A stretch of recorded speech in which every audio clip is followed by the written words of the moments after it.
Everyone, welcome to Abhipedia. Myself Roshni Gautam. इस class में UPSC EPFO में बात करेंगे एक सिलेबस के रिगार्डिंग, जो कि आप सिलेबस देखते होंगे तो सिलेबस में लिखा होता है पॉपुलेशन डेवलपमेंट एंड ग्लोबलाइजेशन।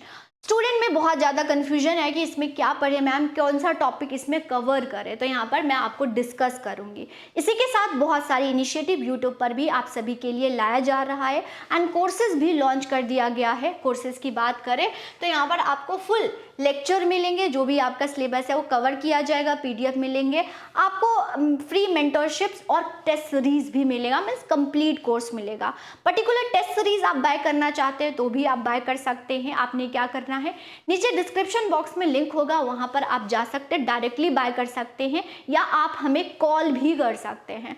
तो कोई भी डाउट होता है आप कमेंट सेक्शन या चैट बॉक्स या कॉल करके पूछ सकते हैं। तो आज की क्लास में स्टार्ट करते हैं और इस सिलेबस को डिस्कस करते हैं, डिकोड करते हैं। तो बेसिकली इन तीन टॉपिक में हमें क्या पढ़ना है, कुछ न्यू नहीं है, आप सभी ने पढ़ रखा है, इसको आपने कवर कर रखा है, लेकिन हमें पता नहीं चलता कि कुछ नई चीज़ तो नहीं पढ़नी। ओके, तो चलो यहाँ पर देखते हैं क्या है। अगर हम पॉपुलेशन की बात करें तो पॉपुलेशन के बारे में, मतलब कि फेजेस ऑफ पॉपुलेशन ट्रांजेक्शन होती हैं, फेजेस ऑफ पॉपुलेशन ट्रांजेक्शंस होते हैं, इंडिया का ट्रांजेक्शन है, फेजेस कितनी है पॉपुलेशन की, ये आपको कवर करना है। जैसे कि आप सभी को मालूम है, इंडिया डेमोग्राफिक डिविडेंड में एंटर कर चुका है। मीन्स हमारी जो कंट्री है, हमारे में यंग पॉपुलेशन, मीन्स जो हमारी वर्किंग पॉपुलेशन है बहुत ज़्यादा है, बट वो डिपेंड करेगा कि गवर्नमेंट की पॉलिसीज़ एंड प्रोग्राम्स क्या हैं, कितना हम स्किल एजुकेशन कर रहे हैं, स्किल डेवलपमेंट कर रहे हैं और हेल्थ केयर कैसा है। ओके, ये है। तो ये सारी सिनारियो आपको पता होना चाहिए, इससे रिलेटेड क्वेश्चन आएगा।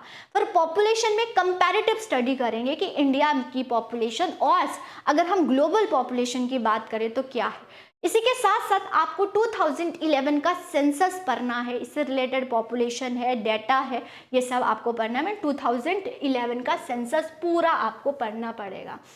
और कोई भी रिलेटेड रिपोर्ट से रिलेटेड कोई भी रिपोर्ट आती हैं तो भी आपको वो कवर करना है रिगार्डिंग पॉपुलेशन। ओके, तो distribution of global human population, कितनी कंट्री की as compare to other country कितनी पॉपुलेशन है, और बेसिकली हमें सेंसस पता होना चाहिए कि डेटा क्या है, पॉपुलेशन कौन सी स्टेट की पॉपुलेशन ज़्यादा है, कम है, ओके, रूरल पॉपुलेशन है, अर्बन पॉपुलेशन है, ये सब हमें डाटा कवर करना है। तो अभी अभी जो कि डाटा रिलीज नहीं हुआ है, न्यू सेंसस नहीं आई है, तो 2011 की सेंसस आपने कवर करना है। मैंने आप सभी को सोर्स भी बताया था कि सारे जो हमारी इंडियन इकोनॉमी से सोर्सेस क्या क्या होते हैं, हमें डाटा कहाँ से मिलता है। अगर आपने नहीं देखा है तो वो जाके देख लीजिएगा, वो भी आपके लिए हेल्पफुल होगा, क्योंकि आपको खुद से सर्च करना है, खुद से डाटा अपडेटेड रहना है, तो वहाँ जाके आप सोर्सेज भी देख सकते हैं। फिर आते हैं डेवलपमेंट। तो एक ग्रोथ होता है, ग्रोथ में हम national income means GDP, NDP, NNP पढ़ते हैं, तो उसी प्रकार से हम डेवलपमेंट पढ़ते हैं। तो ग्रोथ में तो हमें यह देखा जाता है कि इनकम क्या, लेकिन ऑल एक्सपेक्ट्स में सिर्फ इनकम से रिलेटेड नहीं, आपकी स्टैंडर्ड ऑफ लिविंग क्या है, इंडिविजुअल की इनकम क्या है, इन सब को भी देखना है। आपकी proper quality of life increase हुई या नहीं हुई, उसके लिए हम डेवलपमेंट लेके आते हैं। डेवलपमेंट की जितनी भी रिपोर्ट होती हैं वो आपको पढ़ना है, और फेमस जो रिपोर्ट होता है वो HDI ह्यूमन डेवलपमेंट इंडेक्स होता है, वो आपको पढ़ना है। अगर हम देखें तो आपको पता होना चाहिए कि HDI कौन सी क्राइटेरिया पर मेज़र किया जाता है, कौन सा फॉर्मूला होता है और रैंक कितना है। अगर हम देखें तो इंडिया का ग्लोबल में भी रैंक आता है, इंडिया खुद अपनी ही कंट्री में HDI रिपोर्ट निकालता है, ये हमें पता होना चाहिए, इसमें आपको करना है। पिलर्स क्या है, मतलब HDI रिपोर्ट कितने टर्म्स पर, 3 जो होती हैं, इसमें मेज़र किया जाता है HDI रिपोर्ट। लेकिन इससे पहले और भी डेवलपमेंट के बहुत सारे इंडिकेटर्स आ चुके हैं कि आप डेवलपमेंट को मेज़र कैसे करोगे, किस किस क्राइटेरिया पर मेज़र करोगे, ये है। और अभी देखें तो HDI ह्यूमन डेवलपमेंट इंडेक्स बहुत फेमस है, HDI को कवर करना है आपने, ठीक है, ह्यूमन डेवलपमेंट इंडेक्स को कवर करना है। Human development, growth and development में क्या डिफरेंस होता है, ग्रोथ क्या है, डेवलपमेंट क्या है, किसी कंट्री के लिए डेवलपमेंट क्यों इम्पॉर्टेंट है, ये ओके ये तो वही अगर हम देखें इंडिया ग्रोथ में बहुत अच्छा कर रहा है, लेकिन डेवलपमेंट की बात करें तो अभी बहुत रैंक आप देखोगे तो बहुत लोअर रैंक है इंडिया का। क्यों, कैसे, आपको पता होगा जब आप डेवलपमेंट को बढ़ोगे, राइट। ये तो इकोनॉमिक्स में पढ़ लेते हो, पॉपुलेशन की बात करें तो ज्योग्राफी में भी पढ़ लेते हो, ये है। तो वैसे आपने पढ़ किया है, लेकिन आपको ये सारी चीज़ें कवर करना होता है।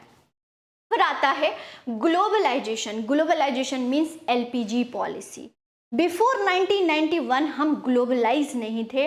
आफ्टर 1991 हम देखें globalisation means LPG policy. Liberalisation, privatisation and globalisation हम लेके आए, तो आपको ग्लोबलाइजेशन का मतलब होना चाहिए। इंटीग्रेशन जो हो रही है, इकोनॉमिक इंटीग्रेशन, इसके क्या पॉजिटिव नेगेटिव है। बीओपी है, बीओपी में एफडीआई आता है, उससे क्या होता है, ये सब ये एल होलिस्टिक वे में आपको पता होना चाहिए। बैरियर्स क्या होते हैं ग्लोबलाइजेशन, जैसे कि मान लो कि किसी भी कंट्री की पॉलिसीज, टैरिफ चेंज हो जाता है तो ग्लोबलाइजेशन पर क्या इम्पैक्ट होता है, और अभी रिसेंट आप रिलेट कर सकते हो कि कितना इम्पैक्ट हो रहा है। इम्पैक्ट ऑफ ग्लोबलाइजेशन, इसका क्या हुआ, इसका पॉजिटिव इम्पैक्ट है, नेगेटिव इम्पैक्ट है, क्या है, ये पता होना चाहिए। तो ये आप एलपीजी पॉलिसी मीन्स ग्लोबलाइजेशन को कवर करोगे। ग्लोबलाइजेशन का पॉजिटिव इम्पैक्ट, नेगेटिव है इम्पैक्ट, पॉजिटिव है, इकोनॉमिक इंटीग्रेशन क्या है, एलपीजी क्या है, ये सब कवर करना होता है ग्लोबलाइजेशन में। ओके तो ये हम कवर करते हैं। इकोनॉमिक इंटीग्रेशन भी आपने इसमें पढ़ लेना है। तो यहाँ पर मैंने आपको बताया पॉपुलेशन ग्लोबलाइजेशन में क्या कवर करना है। होप आप सभी को समझ आया होगा। इससे रिलेटेड और भी डाटा हो, फैक्ट हो, एचडीआई रिपोर्ट में लेके आऊँगी आप सभी के लिए, रिसेंट एचडीआई रिपोर्ट, और उसको कैलकुलेट किया कैसे जाता है, इससे पहले कौन कौन से इंडिकेटर थे उस पर भी हम बात कर लेंगे। अगर चैनल पर नए हैं तो चैनल को सब्सक्राइब कर देंगे, बेल आइकन को प्रेस कर देंगे, क्योंकि बहुत सारी इनिशिएटिव आप सभी के लिए लाया जाएगा। अगर कोर्स बाय करते हो तो कंप्लीट कोर्स आपको यहाँ पर मिलेगा। नेक्स्ट क्लास में मिलते हैं। कोई भी टॉपिक पर आपको डिस्कशन चाहिए तो आप कमेंट सेक्शन में लिख सकते हैं। पूरी टीम आपकी हेल्प करेगी सारे डाउट्स क्लियर करने में। कोर्सेज को आप डायरेक्टली बाय कर सकते हैं या कॉल भी कर सकते हैं। नेक्स्ट क्लास में मिलते हैं। Thank you, all the best.